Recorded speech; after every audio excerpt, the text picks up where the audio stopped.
Bismillahirrahmanirrahim.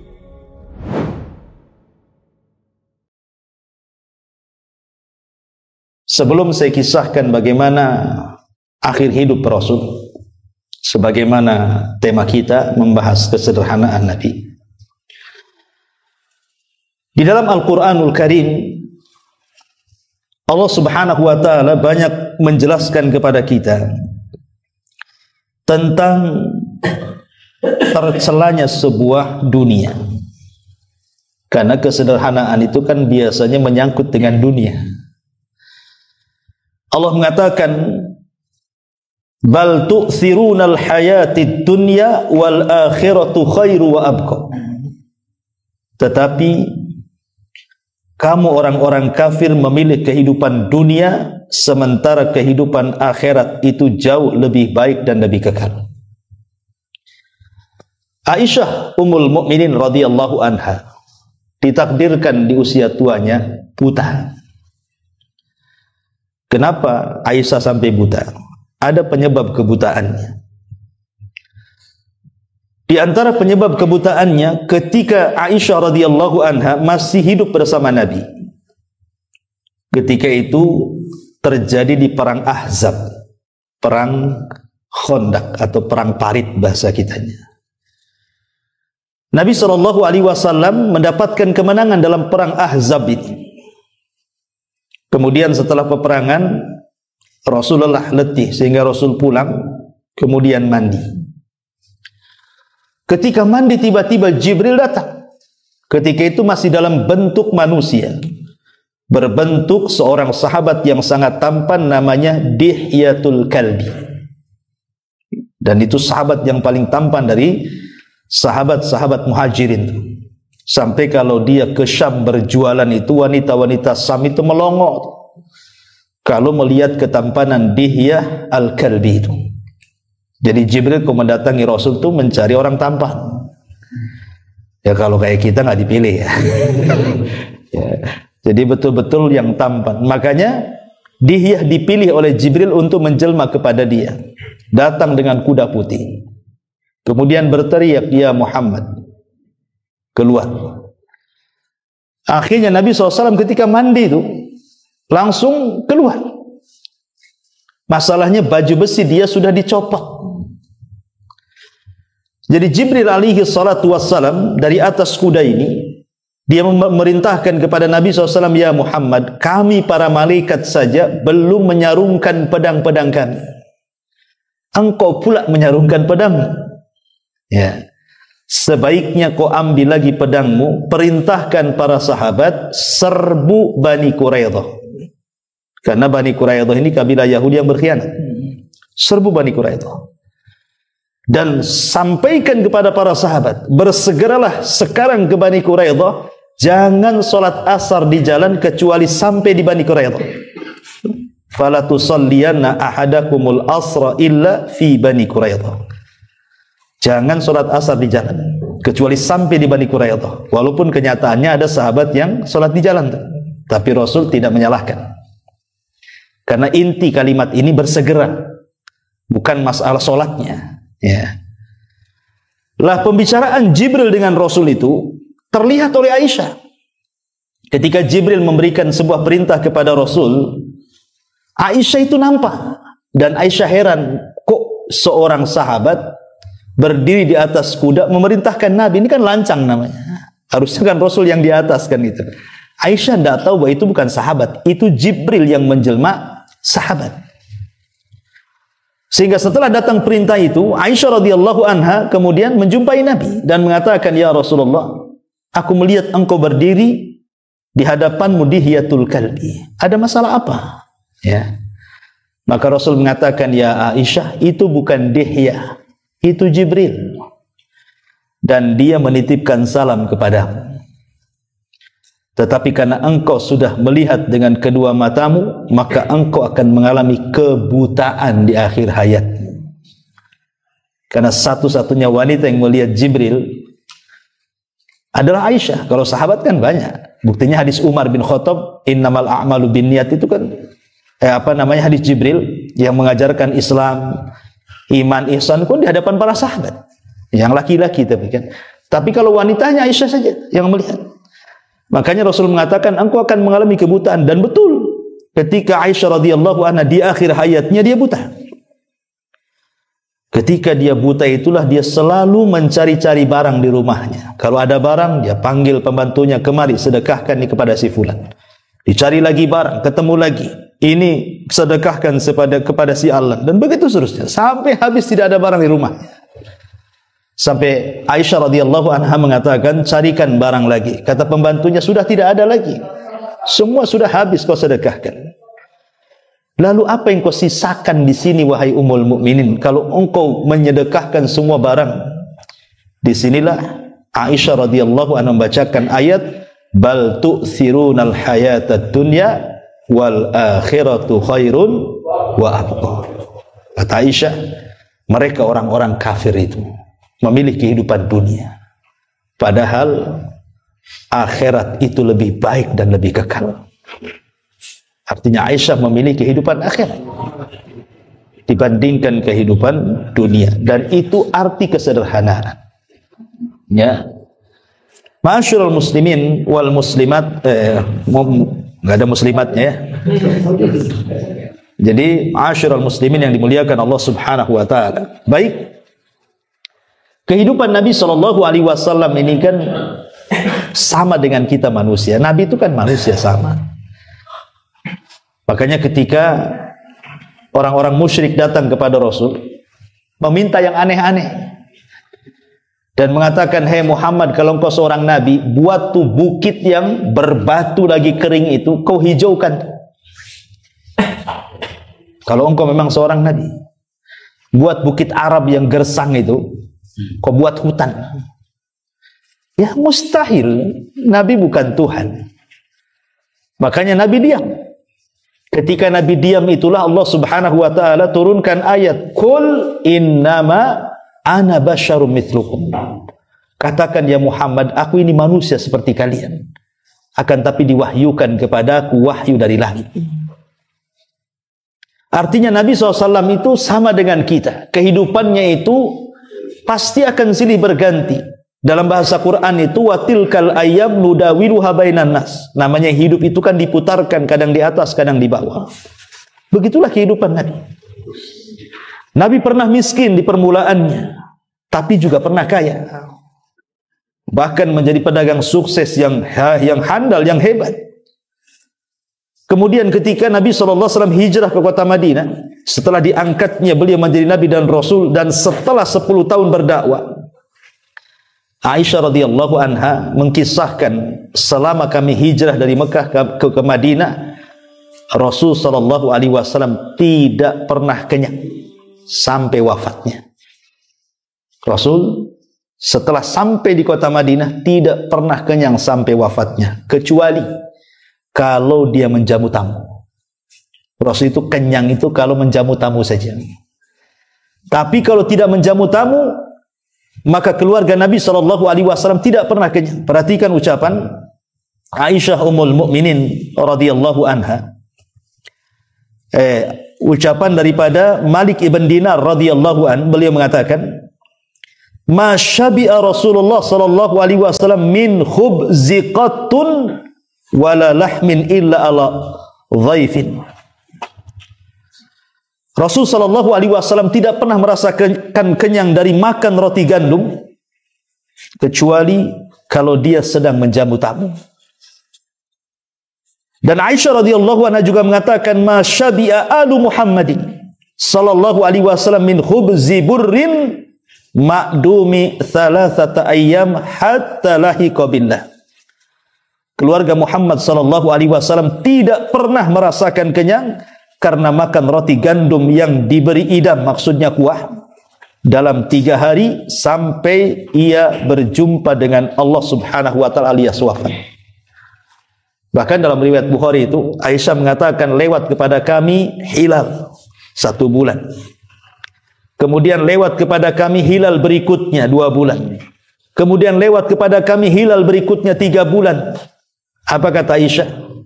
Di dapur kami kompor-kompor kami tidak pernah menyala. Artinya kalau dulu tidak nyalakan kompor itu karena tidak ada yang dimasak. Kalau sekarang tidak nyala kompor itu karena COD. Beda ya. Itu beda kehidupan Rasul dengan kehidupan sekarang. Antum harus hati-hati kok. Nggak ada mehong-mehongnya kompor nih. Ini pasti ini COD kan gitu ya. Itulah zaman dulu seperti itu. Nabi SAW memang betul-betul sederhana hidupnya. Tidak ada yang dimasak. Apalagi kehidupan Rasul itu harus berbagi dengan ashabus suffah masalahnya. Lah ashabus suffah itu jumlahnya bukan 1-2 orang. Mencapai 90 sampai 100 orang tuh. Yang tinggal di Masjid Nabawi itu ashabus suffah itu. Dan makan mereka sebagian besar dari istri-istri Nabi. Sementara istri-istri Nabi ya dari Nabi lah kan begitu. Sebagai suami. Tapi hebatnya luar biasa. Satu pun istri Nabi SAW tidak pernah mengeluh. Itu hebatnya. Pernah 1 kali mengeluh, hanya 1 kali saja. Seumur hidup Nabi SAW berumah tangga itu, pernah istri beliau itu mengeluh 1 kali. Kalau istri antum tak tahu, berkali-kali kan itu. Mungkin setiap hari ngeluh. 1 kali. 1 kali untuk iya betul. 1 kali pagi, 1 kali siang, 1 kali malam. Besoknya gitu lagi. Subhanallah. Iya. Itu curhatan hati itu betul. Ya. Jadi 1 kali itu saat Hafsah kalau tidak salah. Hafsah dan riwayat Bukhari kalau tidak salah itu. Dan saya lupa siapa namanya. Memberikan pengaruh kepada istri-istri Nabi yang lainnya untuk menaikkan nafkah, menaikkan tambahan belanja. Dari sini kita tahu bahwa istri-istri Nabi itu manusia juga, pengen kalau belanjanya ditambah. Kalau istri antum manusia bukan, kita tahu. Artinya bahwa istri-istri Nabi juga inginlah kalau ditambahlah uang belanja. Tapi kan Nabi sudah berusaha. Tapi mereka ngotot. Akhirnya kemudian Nabi SAW mendihar mereka. Apa mengilah? Apa bukan mendihar? Mengilah. Mengilah itu tidak menggauli sampai hampir 1 bulan. Lah ketika Nabi SAW tidak mau dekat dengan istrinya, semua istri ditinggal sama dia. Dan dia hidup sendiri di rumahnya. Umar ibn al-Khattab radhiyallahu anhu ini merasa. Kenapa? Karena yang salah satu otaknya adalah putrinya, Hafsah. Kan itu ya. Merasa dia takut kalau seandainya Hafsah diceraikan Nabi. Kenapa takut diceraikan Nabi? Kan bisa saja diceraikan Nabi, nikah lagi dengan yang lain kan? Karena semua sahabat itu ingin mendapatkan hubungan bukan hanya di dunia sampai ke akhirat. Semua nasab terputus kecuali nasab yang sampai kepada Rasul sallallahu alaihi wasallam. Makanya kemudian Umar datang kepada Rasul. Maksudnya ingin memastikan apakah dia mencerai anaknya, putrinya Hafsah itu atau tidak. Datanglah Umar ini. Rupanya ketika diizinkan untuk berjumpa Rasul, hilang semua apa yang akan ditanyakan. Kenapa? Karena Umar melihat keprihatinan yang luar biasa di hadapan.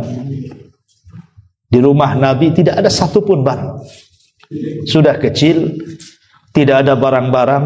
Tikarnya Nabi pun dari pelepah kurma, yang kalau Rasul SAW terbaring di atas pelepah kurma itu ada bekas-bekasnya. Bekas-bekas dari pelepah kurma itu, kemudian debu yang menempel di bahunya dan punggungnya. Jadi Umar ibn Khattab radhiyallahu anhu ini mencoba menghibur dan mengatakan Rasul, raja-raja Persia loh, raja-raja Persia dengan raja-raja Romawi itu tidak seperti kamu. Mereka tidur di atas tilam yang sangat empuk dengan dayang-dayang yang banyak di atas istana yang megah, sementara mereka tidak lebih baik daripada kamu. Engkau ini manusia terbaik, harusnya engkau mendapatkan perkara itu. Tapi Nabi SAW ingin menyadarkan Umar bin Khattab dan mengatakan, ya Umar, sesungguhnya dunia ini adalah untuk mereka. Maksudnya untuk orang-orang kafir, ya. Tapi untuk kita kelak di sorga. Dunia yang mereka nikmati itu ya memang untuk orang-orang kafir, bukan untuk kita. Tapi kenikmatan yang jauh lebih besar dibandingkan mereka kelak kita akan dapatkan di sorga. Dari sini juga kita tahu bahwa Rasul mengajarkan kesederhanaan kan kepada kita. Bukan berarti Rasul tidak sanggup ingin seperti Raja Persia dan Romawi. Rasul bisa. Bahkan Rasul ditawarkan oleh Allah Azza wa Jalla.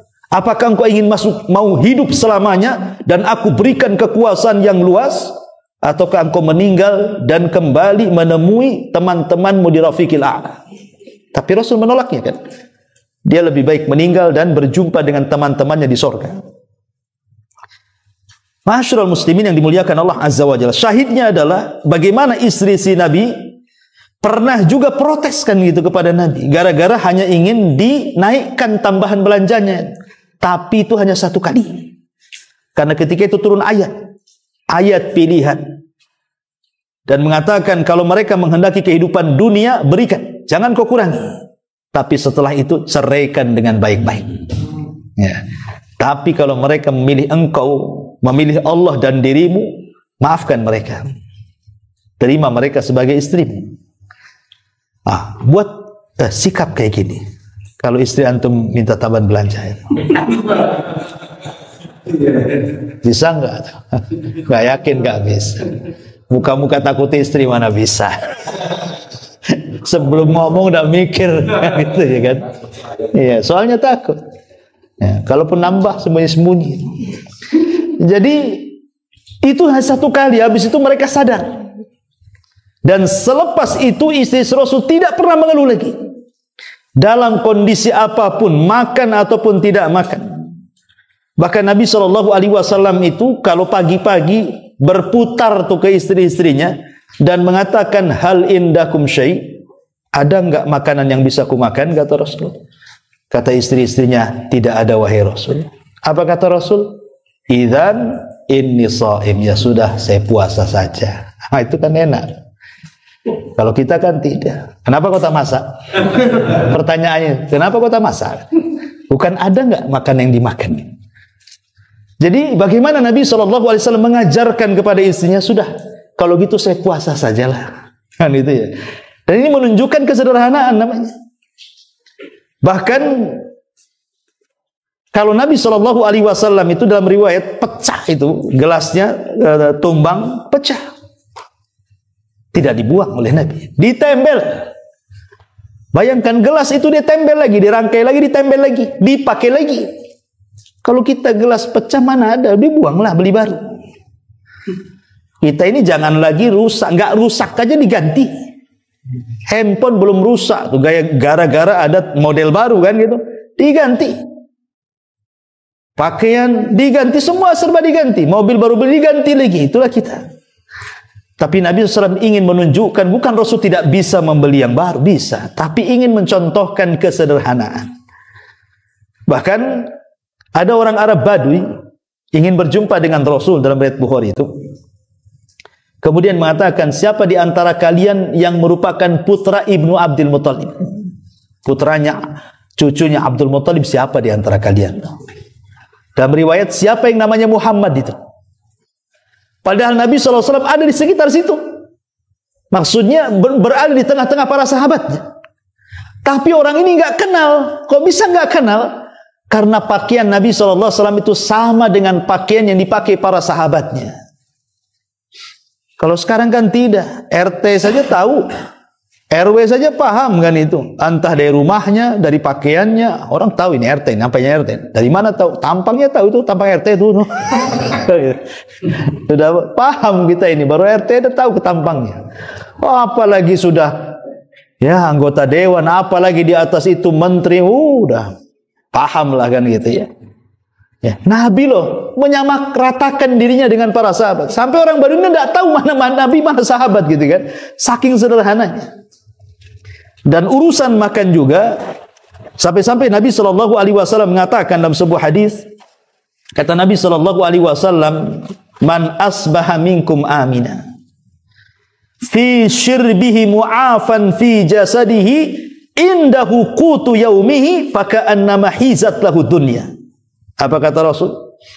Barang siapa bangun di pagi hari dalam keadaan aman, tidak ada yang ganggu dia, kemudian memiliki makanan hari itu dari pagi sampai malam, kemudian sehat badannya, nggak ada pegal-pegal, nggak ada sakit-sakit asam urat, nggak ada, ya.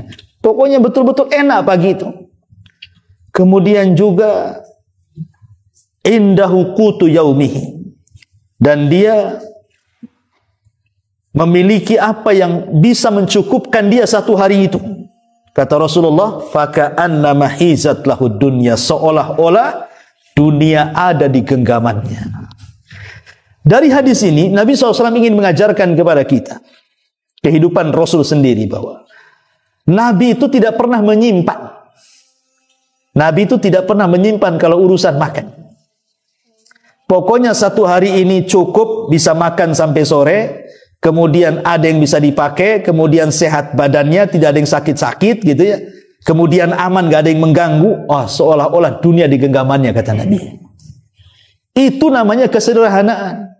Kalau kita kan tidak, kulkas saja bukan 1, 3, ya bisa 2 bulan dah habis isinya tuh. Belum lagi uang di ATM kan gitu. Warung Padang aja bisa dibeli, ya. Itu kita kan gitu ya.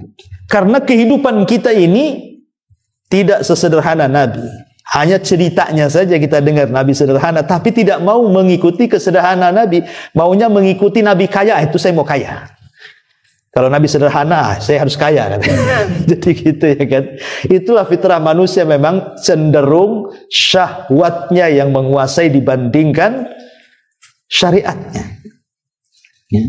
Ma'asyiral muslimin yang dimuliakan Allah Subhanahu wa taala. Makanya ada doa yang selalu dipanjatkan Nabi sallallahu alaihi wasallam, Allahumma ja'al rizqa ali Muhammadin quta. Ya Allah, jadikan rizki Muhammad itu dan keluarganya merupakan makanan yang bisa mencukupi saja, tidak berlebihan.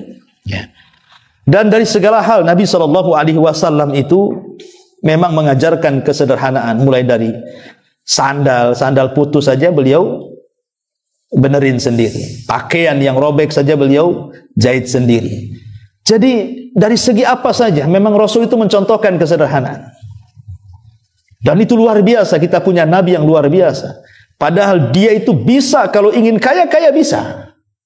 Apalagi ketika Nabi SAW sudah betul-betul menguasai Mekah dan Madinah. Artinya Madinah dan Mekah sudah di atas genggamannya. Itu kan di atas karirnya berarti. Rasul bisa saja kemudian menjadi orang kaya kan. Tapi Rasul tidak.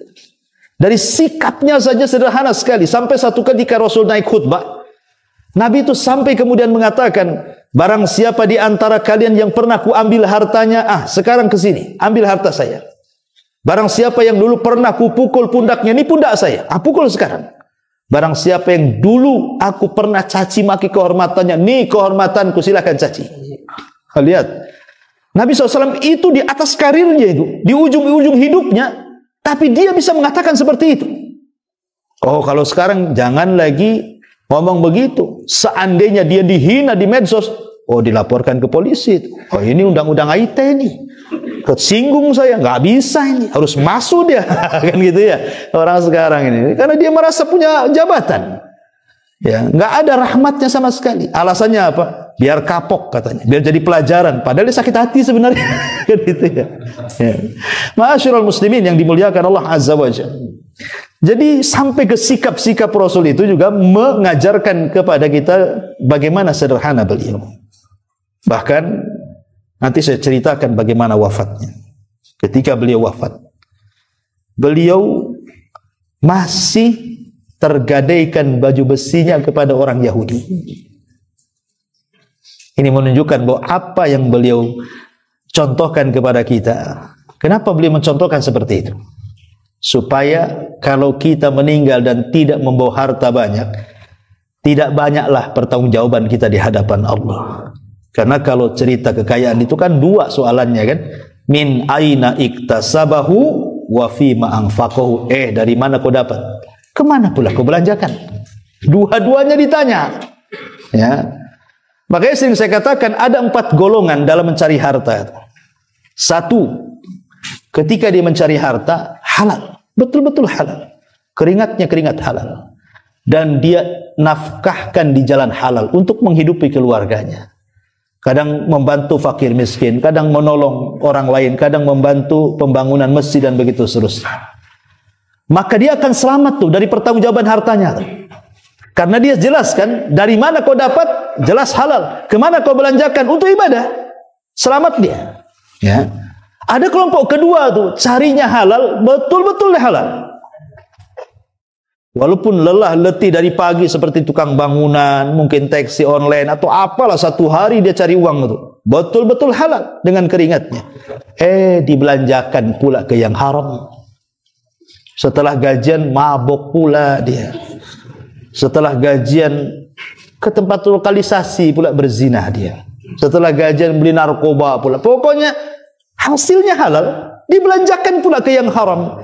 Maka dia selamat dari soalan dari mana kau dapat, tapi tidak selamat dari soalan kedua, kemana kau belanjakan. Enggak selamat yang kedua. Ya.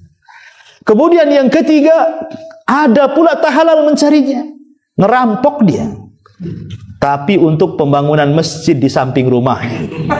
Kasihan tak jadi-jadi Ustadz masjid itu. Warga sini nggak ada yang mau nyumbang, terpaksa lah saya ngerampok biar cepat jadi masjidnya. Kan itu kan. Jadi itu hasil apa? Carinya haram, dibelanjakan ke yang bagus, ibadah halal. Tetapi apakah diterima? Tidak, karena Allah yang mengatakan innallaha thayyibun la yaqbalu illa thayyiban. Allah itu baik, tidak menerima kecuali yang baik-baik. Merampok itu tak baik. Berarti kalau digunakan ke yang baik tetap Allah tak terima. Karena Allah itu hanya menerima dari yang baik-baik saja. Berarti dia selamat dari pertanyaan kedua, tapi tidak selamat dari pertanyaan pertama kan? Dari mana kau dapat? Tak selamat dia. Rampok ya Rob. Kenalah kan itu. Tapi yang bahaya ini yang terakhir. Ya. Dia hasilnya hasil haram, tapi dibelanjakan ke yang haram. Hasil rampok untuk judi. Nah, ini kan masalah nih. Udah ngerampok judi lagi. Ya. Berarti kuadrat bahasanya kan. Dua-duanya kena dia. Dari mana kau dapat? Nyolong ya Rob. Kemana kau belanjakan? Judi ya Rob. Habislah dia itu. Kenapa? Dua-duanya kena tuh kan. Dia. Dari mana kau dapat? Kena. Kemana kau belanjakan? Kena lagi dia. Ya. Yang ingin saya katakan, ma'asyiral muslimin yang dimuliakan Allah Azza wa Jalla, kembali bahwa bagaimana Nabi SAW mengajarkan kepada kita kesederhanaan. Karena biasanya orang yang tidak sederhana itu, itulah perangsang untuk mencari kejahatan. Orang kalau hidupnya tidak mau sederhana, pengennya mewah, pengennya wah, itulah kunci untuk membuka setiap kejahatan. Mungkin antum, Masya Allah bapak-bapak itu ya kerjanya bagus. Kadang-kadang setan sebelah kiri yang ngomong, Bang, belilah rumah yang agak bagus kan itu. Tetangga, mobil baru beli, masa kita tak beli? Kredit lah, yang penting nampak bagus. Ini setan tetangga nih, sebelah antum tuh biasanya. Nah, mungkin sekali dua kali antum tak tanggapi tuh ucapan istri itu. Tapi kalau hari-hari ngomel, nggak bisa kepikiran. Mikir itu untuk bahagiakan istri itu. Bisa saja depan antum korupsi lah kan gitu. Yang penting senang istri. Harus jual narkoba, yang penting senang istri. Nah, ini kan bahaya. Tapi kalau hidup di bawah sederhana itu insya Allah, ya pintu-pintu seperti itu tidak akan ada. Karena biasanya orang yang hidup dengan sederhana itu yakin dengan takdir. Kenapa? Karena biasanya orangnya qanaah. Ya, orang sederhana itu biasanya qanaah. Qanaah itu menerima apapun yang diberikan Allah. Dan dia syukuri. Ya. Karena kalau dia paham takdir itu kan sudah tidak mungkin menggeser apapun. Makanya orang kalau beriman kepada takdir, ikhwan, tidak mungkin dia berbuat jahat. Tidak mungkin dia merampok, tidak mungkin dia mencuri, tidak mungkin dia korupsi. Tidak mungkin kalau orang beriman dengan takdir itu. Kenapa? Walaupun Anda maling, walaupun Anda mencuri, walaupun Anda korupsi, loh kalau takdirnya segitu, ya segitu saja. Tidak mungkin bertambah. Walaupun diupayakan gitu kan. Oh, ketika dia mencuri dapat banyak, tapi hilangnya juga cepat. Karena itu bukan takdir dia. Bisa kaya dengan itu. Ya. Dan ketika Anda bersedekah pun bukan berarti mengurangi harta kita. Itu maksudnya. Kita bakhil karena kejahatan kita tidak menambah harta, kita sedekah pun bukan berarti mengurangi harta. Nah, itulah keimanan kepada takdir sesungguhnya. Makanya orang yang qanaah, orang yang sederhana itu biasanya hidupnya lebih tenang, ya, lebih lapang kehidupannya itu. Taib ma'asyiral muslimin yang dimuliakan Allah Azza wa Jalla, kita kaitkan dengan sejarah wafatnya Nabi sallallahu alaihi wasallam. Sepulangnya Nabi sallallahu alaihi wasallam dari haji, Hajjatul Wada. Dan di Hajjatul Wada inilah turun firman Allah Subhanahu wa taala surah Al-Maidah ayat 3. Al-yauma akmaltu lakum dinakum wa atmamtu alaikum ni'mati wa raditu lakumul Islam madina. Pada hari ini kusempurnakan kepada kalian agama kalian, kusempurnakan nikmatku untuk kalian dan kuridhoi Islam sebagai agama kalian. Ketika mendengar ayat ini, Abu Bakar menangis. Sehingga sahabat bertanya, Abu Bakar, kenapa kau menangis? Bukankah ayat itu turun sebagaimana ayat-ayat sebelumnya turun? Apa bedanya ayat ini dengan ayat yang lain? Kata Abu Bakar Siddiq radhiyallahu anhu, celaka engkau. Ayat itu menunjukkan telah dekatnya wafatnya Nabi. Kenapa? Islam sudah sempurna, apalagi yang disampaikan? Artinya kalau sudah Islam sempurna, tidak ada yang lagi disampaikan, berarti tugas Rasul sudah selesai. Itu yang dipahami Abu Bakar. Kalau tugas Rasul selesai, berarti selesai jugalah usia dia. Makanya Abu Bakar menangis. Ya. Itu yang tidak dipahami para sahabat, dan itu menunjukkan kecerdasan Abu Bakar. Setelah kemudian Rasul SAW pulang dari Hajjatul Wada, kan tidak lama setelah haji itu Rasul meninggal. Ya. Karena Hajjatul Wada itu kan tahun ke-10. Rasul meninggal tahun ke-11 kan itu. Di bulan Rabiul Awal. Kita singkat saja, di hari ke-9 sebelum wafatnya Nabi SAW, Nabi itu sudah mengeluh kepada Aisyah radhiyallahu anha apa yang pernah dimakan dia dari racun yang pernah dimakan di perang Khaybar. Jadi saat perang Khaybar itu melawan orang Yahudi ke-4 kali, karena perang melawan Yahudi itu kan 4 kali ya. Pertama menyerang Bani Kunaiko, kedua menyerang Bani Nadir, yang ketiga menyerang Bani Quraidah, dan yang terakhir menyerang Khaybar. Itu perang melawan Yahudi terakhir di Khaybar. Lah pulang dari Khaybar inilah Rasul dijamu oleh orang Yahudi. Rupanya ada orang Yahudi itu, seorang wanita namanya Zainab bintul Haris, meletakkan racun di makanan itu. Dan sempat tertelan Rasul sedikit racun itu. Dan juga ada seorang sahabat yang ikut makan, tertelan juga. Tapi sahabat yang lainnya belum sempat makan, Rasul sudah mengatakan, berhenti, letakkan daging-daging kalian, karena daging yang kumakan ini barusan bicara. Itu mukjizat bahwa padaku ada racun, katanya. Akhirnya kata Rasul, berhenti, jangan dimakan. Maka semua sahabat gak ada yang makan, kecuali satu orang yang meninggal. Akhirnya tahun depannya meninggal dia. 1 tahun dia harus melawan racun. Makanya ketika terjadi peracunan itu, Zainab tidak diapa-apain sama Nabi, dibiarkan. Padahal dia sudah meracun Nabi, tapi dibiarkan. Tapi setelah sahabat yang memakan itu mati 1 tahun setelahnya, baru Rasul mengatakan, tangkap Zainab, bunuh dia. Berarti dibunuhnya bukan karena meracun Nabi, karena qisas. Ya, karena dia sudah membunuh sahabatnya yang mati. Dalam Islam itu dibunuh. Jadi bukan karena mengkisus Nabi. Rasul membunuh Zainab ini karena sahabat yang ikut makan racun mati 1 tahun setelahnya. Ya, maka Nabi SAW mengatakan bunuh dia sebagai qisas. Tapi setelah di akhir-akhir hayat Rasul, itu kan dari perang Khaybar ke kematian Rasul itu kan lama ya kawan, bertahun-tahun. Artinya Rasul itu punya fisik yang kuat loh, padahal racunnya bersarang di badannya. Tapi tidak pengaruh sama sekali. Baru terasa setelah di masa tua Nabi.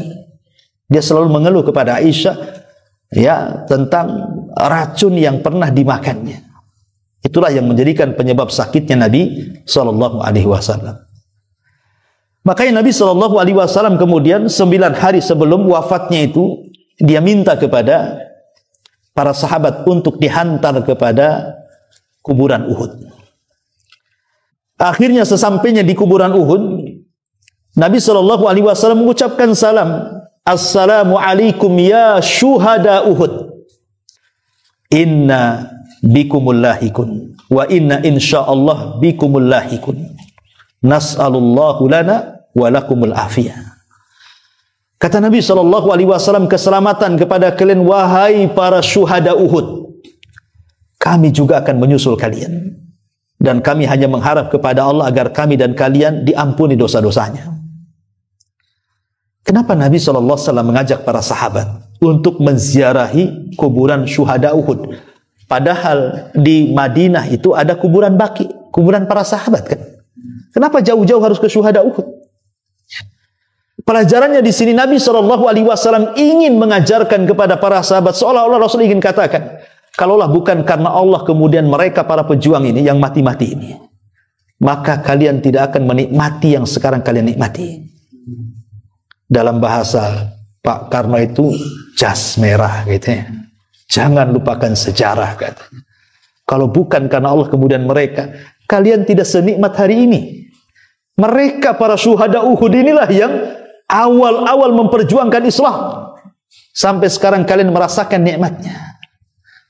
Jadi Rasulullah SAW ingin memperkenalkan para pahlawan. Loh, ini pahlawan kalian ini di Uhud ini, 70 orang inilah yang memulai perjuangan di awal dakwah. Kalau bukan karena Allah kemudian mereka, kita tidak seperti sekarang ini. Ini kan penting ikhwan untuk mengingat sejarah para pahlawan itu. Sekarang kita kan menikmati merdekanya saja, tapi nenek buyut kita melawan Belanda dulu kan kita tidak tahu tuh. Cemana mereka menghadapi Belanda sampai akhirnya mereka bisa terusir dan kita bisa merdeka hari ini. Ini kan nikmat yang luar biasa ikhwan. Ya. Ma'asyiral muslimin yang dimuliakan Allah Azza wa Jalla, pulang dari syuhada Uhud ke Madinah. Di tengah jalan, tiba-tiba Nabi SAW menangis. Sahabat heran. Ya. Dan mengatakan, "Wa ma yubkika ya Rasulullah?" Kenapa Anda menangis wahai Rasul?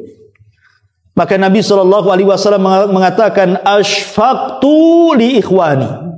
Aku rindu ingin berjumpa dengan teman-temanku.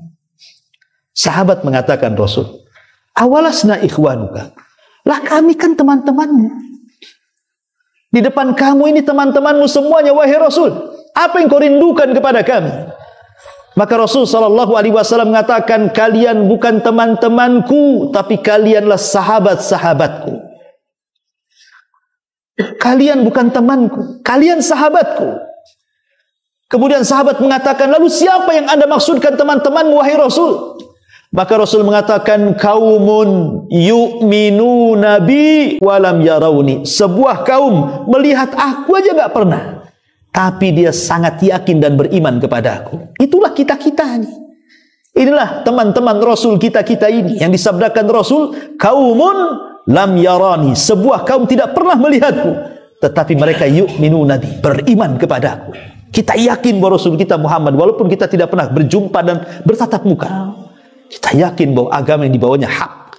Ya. Maka Nabi SAW kemudian pulang. Mulailah dia jatuh sakit. Ya.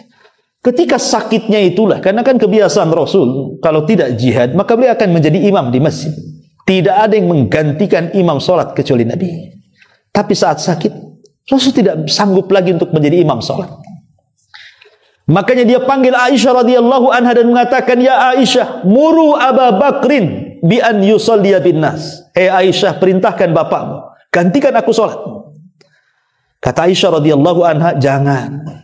Bapakku bakaan, dia suka nangis. Kalau sholat itu lebih kencang tangisannya dibandingkan bacaannya.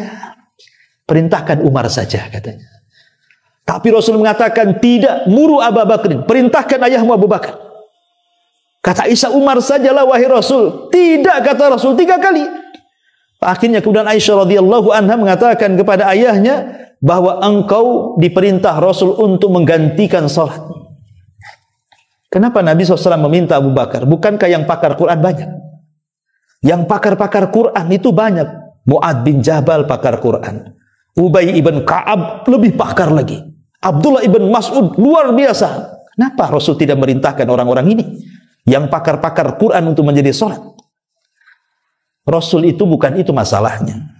Kenapa Rasul kekeh dengan Abu Bakar dan tidak mencari para pakar Quran, sehingga menjadi polemik para ulama ahli fikih? Siapa yang berhak menjadi imam? Apakah yang pakar Quran, yang banyak hafalannya, bagus bacaannya, mantap tajwidnya, ataukah seorang yang alim? Dia ustadz, mungkin hafalannya tidak banyak, suaranya tidak bagus, tapi dia seorang ustadz, alim. Ya, mengacu kepada riwayat ini, karena di sini pakar Quran tidak dipakai, Abu Bakar pun dipakai, kan begitu. Sampai ada polemik fikih seperti itu jadinya. Tetapi maksud Rasul sallallahu alaihi wasallam bukan menyampingkan para penghafal Quran, karena Rasul yang mengatakan fal ya ummukum ahadukum aqra'uhum. Hendaklah yang jadi imam di antara kalian itu yang pakar-pakar Quran, kata Rasulullah. Tetapi khusus kali ini Rasul ingin mengatakan seolah-olah Rasul menunjuk Abu Bakar menjadi pengganti dia itu karena di sana ada rahasia suksesi kepemimpinan Abu Bakar sepeninggal Nabi. Itu masalahnya. Bahwa kelak Abu Bakar akan memimpin umat. Sebelum itu maka Abu Bakar memimpin sholat dulu. Dari memimpin sholat menjadi memimpin umat.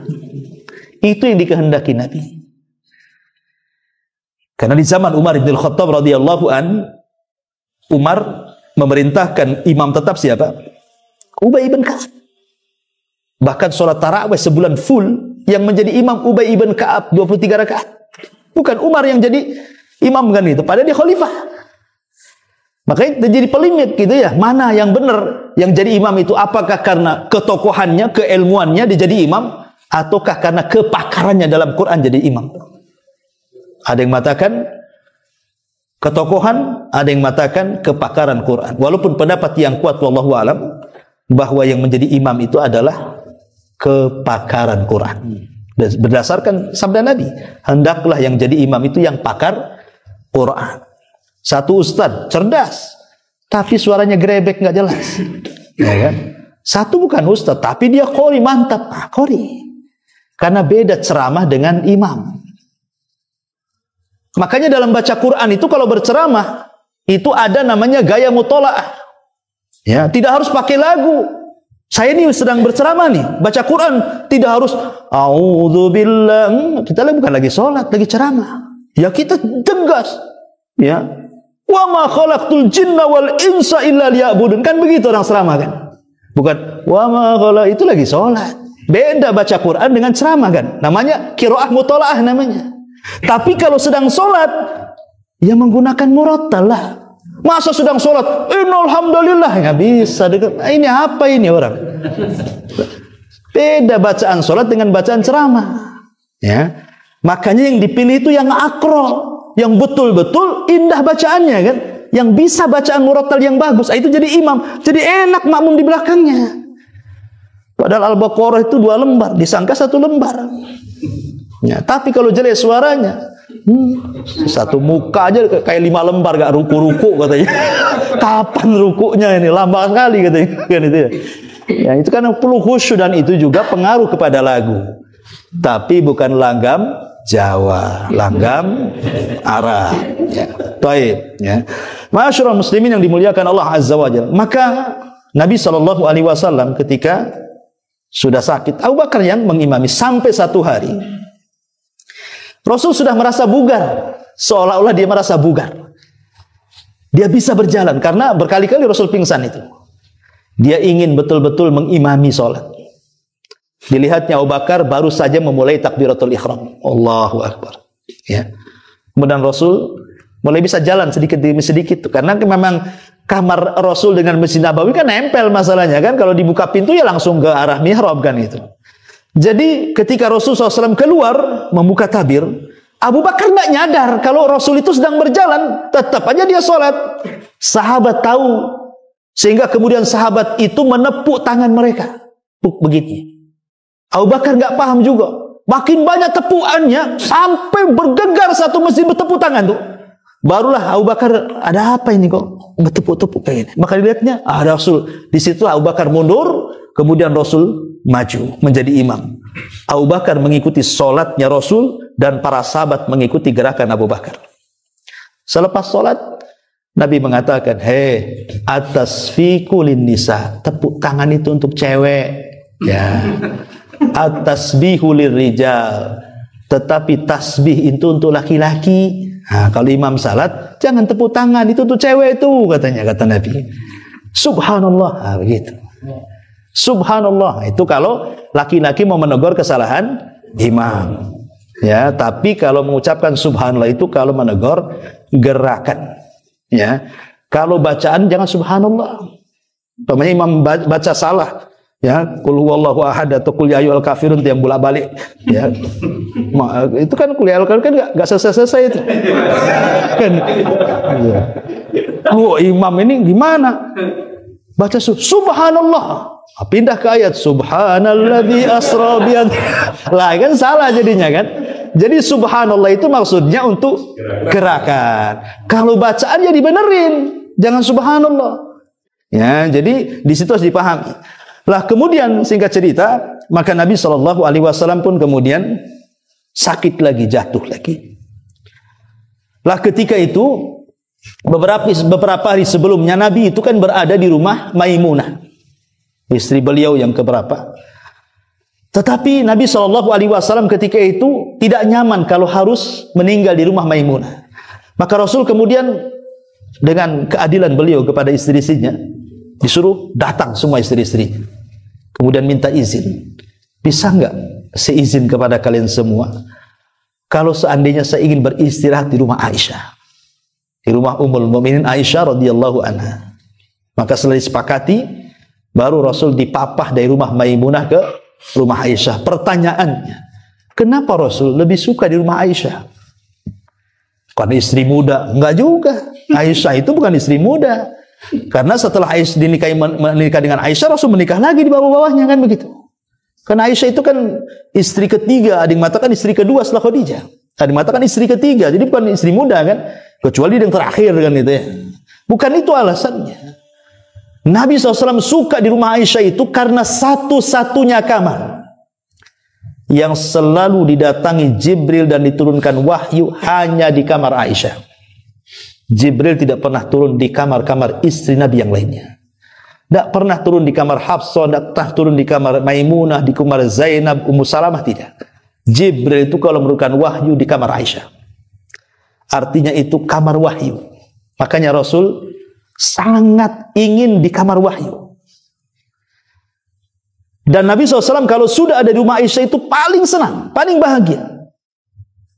Sampai membuat cemburu istri-istrinya. Kenapa? Sebab kalau Rasul berada di rumah Aisyah itu, hampir semua sahabat ngasih hadiah.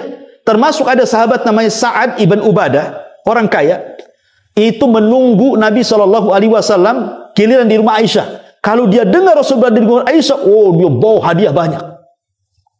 Jadi setiap Rasul itu di rumah Aisyah, sahabat datang bawa hadiah. Karena kan Rasul tidak menerima sedekah. Ingat, kalau ngaku keluarga Nabi jangan menerima sedekah. Makanya kalau antum ngaku Habib, saya akan coba. Mau nggak kasih duit sedekah 1 M? Ini Habib ini goncang imamnya nih. Nah, 1 M loh, sedekah loh kan. Ah nggak mau. Oh memang anda ini duriah Nabi. Oh tak mau. Mau tak? Gitu. Ini ragu-ragu ini gimana? Oh, ragu-ragu karena Nabi dan turunannya tidak boleh menerima sedekah. Kalau hadiah boleh. Jadi sisinya akhirnya kan cemburu tuh. Kenapalah sahabat-sahabat ini aneh. Kalau Rasul di giliran Aisyah kasih sedekah, kasih hadiah, ketika Rasul di rumah saya pula tak kasih hadiah katanya. Akhirnya cemburu. Ngutuslah Ummu Salamah. Awalnya Ummu Salamah dulu. Tolonglah Ummu Salamah, kau kan dekat dengan Nabi, dan Ummu Salamah ini kan wanita berakal. Dari semua istri Rasul itu Ummu Salamah yang paling berakal. Kenapa? Karena dicabut cemburunya. Satu-satunya istri yang tidak punya cemburu itu Ummu Salamah. Kenapa? Karena didoakan Nabi. Saat Ummu Salamah itu kan meninggal suaminya, Abu Salamah. Ummu Salamah tidak mau dilamar Nabi, karena bagi dia tidak ada laki-laki terbaik melebihi Abu Salamah. Tetapi tidak mungkin dia ngomong di hadapan Nabi, ya Nabi lebih baiklah dibandingkan Abu Salamah kan itu. Cuman untuk menolak, dia tolak halus dengan mengatakan, Rasul, begini, kayaknya aku tidak pantas kau nikahi. Satu, aku sudah tua. Dua, anakku banyak. Ketiga, aku wanita pecemburu. Kata Rasul, kalau kau tua, aku juga tua. Apa salahnya? Tua dengan tua menikah. Ya, kalau antum gak yakin, mau yang muda. Aku tua, kau tua, selesai. Anak-anakmu, anak-anakku juga. Jadi kalau anda menikahi janda punya anak, jangan ingin jandanya saja, anaknya juga harus mau. Ya, mau sama ibunya saja, anaknya nggak mau diurus. Kata Nabi, anakmu, anakku juga. Adapun pencemburumu, aku akan berdoa. Semoga Allah hilangkan. Hadisnya titik sampai di sini. Coba ada lafadznya, saya ajarkan tuh. Kan gitu. Tapi lafadznya saya tak tahu. Karena hadisnya titik sampai di sini. Lafadznya kayak apa gitu kan? Saya jual sama antum. Bisa lah tiap malam atau berdoa tuh kan. Hilang cemburu istri antum tuh. Lah sejak itulah Ummu Salamah tidak punya cemburu, makanya dia paling berakal. Pokoknya kalau ada masalah di keluarga Nabi, mesti Ummu Salamah yang diutus. Tolonglah Ummu Salamah, ngomonglah sama Nabi itu, katanya. Masa kok Aisyah terus, kami kapan? Bilanglah sama dia, bilang sama sahabat itu, kalau ada di rumah kami, kasihlah sedekah juga, hadiah juga kami itu. Masa di rumah Aisyah aja kok dapat hadiah itu kan? Tetapi Rasul tidak jawab. Rasul tidak jawab. Ya. Sampai berkali-kali Rasul tak jawab. Akhirnya mereka kesel, ngirim Fatimah, anaknya lagi. Coba kalau Ummu Salamah tidak berhasil, Fatimah anaknya. Kira-kira apa jawabannya? Kata Fatimah, ya Abi, istri-istrimu kan bukan satu, kan gitu. Masa kau melebihkan Aisyah, kau tidak melebihkan yang lainnya? Nah, maka Rasul menjawab, wahai Fatimah, saya ingin katakan, apakah kau mencintai abimu? Kata Fatimah, ya jelaslah kau bapakku. Maka kata Rasul, kalau kau mencintaiku, cintai wanita yang kucintai. Selesai. Kalau kau mencintaiku, cintai juga wanita yang kucintai. Dan tidak ada wanita yang kucintai melebihi Aisyah. Nggak bisa ngomong lah. Dan itu. Kemudian Rasul berikan alasan, kenapa aku mencintai Aisyah? Karena satu-satunya kamar yang didatangi Jibril hanya kamar dia. Kamar yang lain tidak pernah didatanginya. Itulah alasan yang menohok sehingga terdiam istri-istri yang lainnya. Ya. Intinya bahwa Nabi SAW meminta kepada istri-istri yang lain saat sakit parah supaya dihantar ke rumah Aisyah. Setelah kemudian sampai di rumah Aisyah dipapa oleh Abbas dan juga Ali radhiyallahu anhuma. Namanya kan perjalanan dari rumah Maimunah ke Aisyah itu kan nampak orang. Rasul dipapa sedang sakit parah. Dan sahabat ada yang melihat. Lah sahabat yang melihat kondisi Rasul seperti itulah akhirnya disebarlah berita itu ke seantero penjuru Madinah tuh. Akhirnya satu ke Madinah tahulah akhirnya Rasul sedang sakit parah itu. Maka mereka pun berbondong-bondong datang ke Masjid Nabawi. Mereka tinggalkan semua pekerjaan mereka karena ada isu Rasul sakit parah. Semua berhenti bekerja. Mereka semua datang ke Masjid Nabawi. Bergemuruhlah di Masjid Nabawi itu. Ya. Karena kekhawatiran mereka kepada Rasul, sampailah suara mereka ke dalam kamar Aisyah. Ya. Jadi Nabi SAW terganggu dan mengatakan, Aisyah, ada apa dengan orang-orang itu? Kok ramai kali di luar sana? Maka Aisyah coba melihat. Rupanya ada kekhawatiran di mata para sahabat. Kalau mereka kemudian tidak berjumpa lagi dengan Nabi. Maka Aisyah mengatakan, ya Rasulullah, ka'annahum takhafuna alaika. Seolah-olah mereka sangat mengkhawatirkan kamu. Oh kalau begitu panggil Abbas, panggil Ali, angkat aku ke mimbar. Akhirnya dengan lemahnya Rasul harus dipapah dari pembaringan sampai ke mimbar Masjid Nabawi, dan itu khutbah terakhir Nabi. Selepas itu tidak ada khutbah lagi. Ya, itu khutbah terakhir Rasul. Sedang sakit parah naik di atas mimbar. Kemudian Nabi SAW menyebutkan beberapa poin di situ. Salah satunya la'natullah 'alal yahudi wan nasara. Laknat Allah kepada orang-orang Yahudi dan Nasrani yang telah mengambil kuburan-kuburan nabi-nabi mereka dijadikan tempat sujud. Kemudian Nabi SAW juga mengajarkan tentang jangan khawatir akan kefakiran, tapi justru khawatirlah karena kekayaan. Kata Rasul, mal faqra ahsya alaikum walakin ahsya alaikum an tubsatad dunya kama busitat ala man kana qablakum fatanafasuha kama tanafasuha fatuhlikakum kama ahlakathum.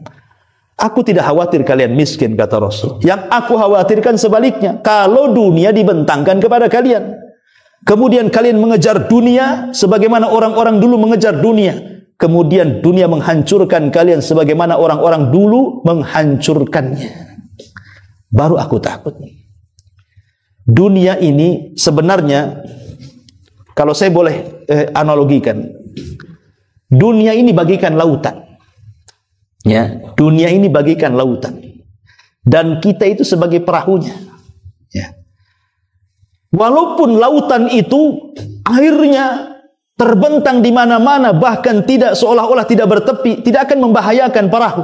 Enggak akan, paling perahu goyang sana goyang sini, enggak akan bahaya. Yang bahaya itu kalau air laut muncrat ke dalam kapal. Itu baru bahaya kapalnya tuh.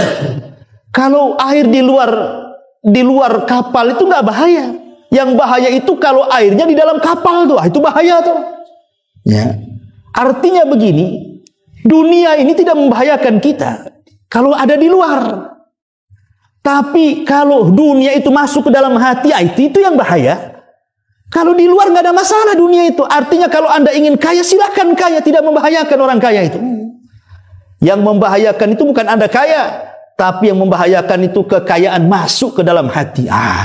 Sebab kalau kekayaan masuk ke dalam hati, sedikit saja hilang, sedihnya itu seumur hidup tuh. Mungkin 2 tahun yang silam dia punya rumah bagus kena tsunami.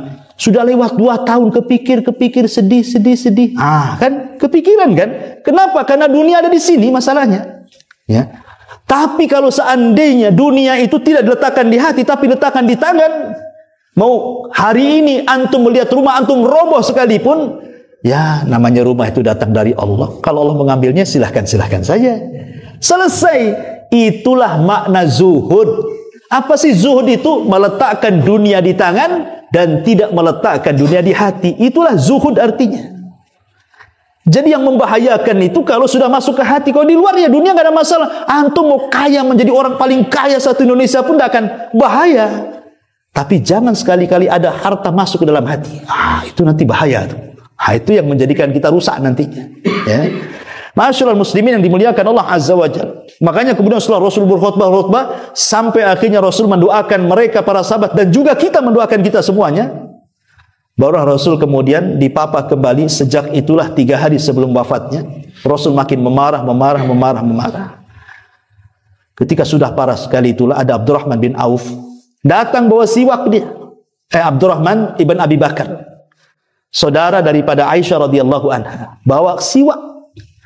Maka Rasulullah SAW sudah tidak bisa bergerak itu, menatap matanya kepada siwak Abdurrahman. Aisyah paham Rasul ingin siwak. Maka Aisyah radhiyallahu mengatakan kepada saudaranya Abdurrahman itu, ya Abdurrahman, berikan siwakmu kepada aku. Maka dikasih siwaknya. Kemudian digunting bekas gigitannya dan digigit lagi oleh Aisyah sehingga menjadi lembut. Karena Rasul tidak mungkin menggigitnya, sakit parah, Aisyah yang menggigitkan. Maka setelah lembut dikasihkan kepada Rasul. Kata Aisyah radhiyallahu anha mengatakan, demi Allah aku tidak pernah melihat Rasul bersiwak sebaik itu, katanya. Artinya Rasul paham ini persiapan untuk kematian. Pelajarannya di sini apa? Kalau antum naik kuda balap, di sini setarnya, di sana finishnya. Ketika kita awal memacu itu, pasti kuda belum begitu kencang. Kemudian di tengah mulai kencang. Tapi kalau sudah 10-20 meter lagi ke finish, pasti kuda itu akan dikencangkan sekencang-kencangnya, biar dia yang menang. Artinya kalau orang sudah mau finish nih, harusnya lebih dekat kepada Allah lagi. Harus lebih dekat kepada Allah dibandingkan awal dan tengah. Kenapa? Karena amal itu ditentukan akhirnya. Manusia itu ditentukan akhirnya, bukan awal, bukan tengah. Ya, seperti kuda balap tadi, kalau sudah dekat finish, harusnya itu yang paling kencang tuh. Nah, Rasul ingin mengajarkan seperti itu. Dia bersiwak dengan siwak yang jauh lebih indah dan lebih baik, kata Aisyah radhiyallahu anha. Selepas itu Abdurrahman keluar, datang pula Fatimah. Aisyah menyingkir, tetapi tidak jauh dari situ. Maka Rasul mengatakan kepada Fatimah, berbisik-bisiklah di telinga Fatimah itu. Entah apa yang dibisikkan Nabi, tiba-tiba Fatimah menangis. Kemudian bisikan yang kedua, tiba-tiba Fatimah tertawa. Aisyah nih yang nengok heran, macam mana kok Fatimah bisa sekali-kali menangis, sekali-kali tertawa ketika dibisikkan oleh Nabi itu. Rupanya jawabannya setelah Rasul meninggal, baru dibuka rahasianya. Aisyah, waktu Rasul menjelang mati itu, Rasul membisikkan di telingamu, kok kamu menangis, kenapa? Kata Fatimah, karena Rasul membisikkan di telingaku bahwa dia akan meninggal, dan aku orang pertama di keluarganya yang akan menyusulnya, katanya. Adapun aku tertawa setelahnya, karena Rasul mengatakan kepadaku, engkau akan menjadi pemimpin para wanita di sorga. Aku senang. Ya. Lah, semenjak itu, maka Rasul SAW kemudian berdua dengan Aisyah, hanya berdua saja di pangkuan Aisyah, ya, diletakkan di paha Aisyah. Disitulah malaikat datang memberikan dua pilihan kepada Nabi SAW. Ya Muhammad, apakah engkau ingin hidup selamanya? Maka kalau itu mau, ku berikan kau usia yang panjang, ku berikan dunia sebanyak-banyaknya. Atau engkau ingin bersama keluargamu, saudara-saudaramu, teman-temanmu di surga yang paling tinggi, Rafiqil A'la. Milih mana? Tiba-tiba Rasul mengisyaratkan. Aisyah tidak tahu kalau Rasul sedang diberikan pilihan, karena Aisyah tidak melihat malaikat. Ya, hanya Rasul yang tahu. Dan ini sebagai dalil bahwa orang sedang sakaratul maut itu, maka akan ditampakkan setiap yang gaib yang dulu tidak pernah tampak kepada dia. Orang yang sakaratul maut itu, dia bisa memandang malaikat maut. Dia bisa memandang para malaikat. Bahkan dia bisa memandang catatannya. Dari sini Allah mengatakan dalam surah Qaf, fakashafna anhu ghita'ak fabasarukal yawma hadid. Kami singkapkan segala kegaiban sehingga mata kalian akan terfokus dengan tajam, mampu melihat yang gaib. Ya, Aisyah kan tidak lihat, tetapi Aisyah tahu jangan-jangan Rasul sedang diberikan pilihan nih. Karena ketika itu Aisyah hanya melihat Rasul mengacungkan tangannya ke langit seperti ini, ila rafiqil a'la, ila rafiqil a'la. Aku memilih ke sana, ke sana, ke sana, gitu ya. Kemudian Rasul pun seolah-olah merasakan sakit dan mengatakan, ala wa inna lil mauti la sakarat. Sesungguhnya dalam kematian itu adalah rasa sakit. Kalau Rasul saja sakit ketika kematiannya, apalagi kita. Tapi sakitnya seorang mukmin saat kematian boleh jadi itu penggugur dosa terakhir dia. Tapi sakitnya orang kafir saat kematian boleh jadi itu awal adab bagi dia. Maka Rasul SAW tiba-tiba mengatakan kepada Aisyah, Aisyah, di depan sana malaikat maut meminta izin. Aisyah tidak dengar, ya. Tapi Rasul mengatakan malaikat sedang meminta izin masuk. Di situ ada Jibril dan ada malakul maut. Datang kepada Rasulullah, meminta izin untuk dicabut nyawanya. Maka Jibril alaihi salatu wassalam mengucapkan salam. Assalamualaikum ya Muhammad. Waalaikumsalam ya Jibril. Kata Jibril, bersamaku malakul maut. Dia Allah izinkan untuk mencabut nyawamu.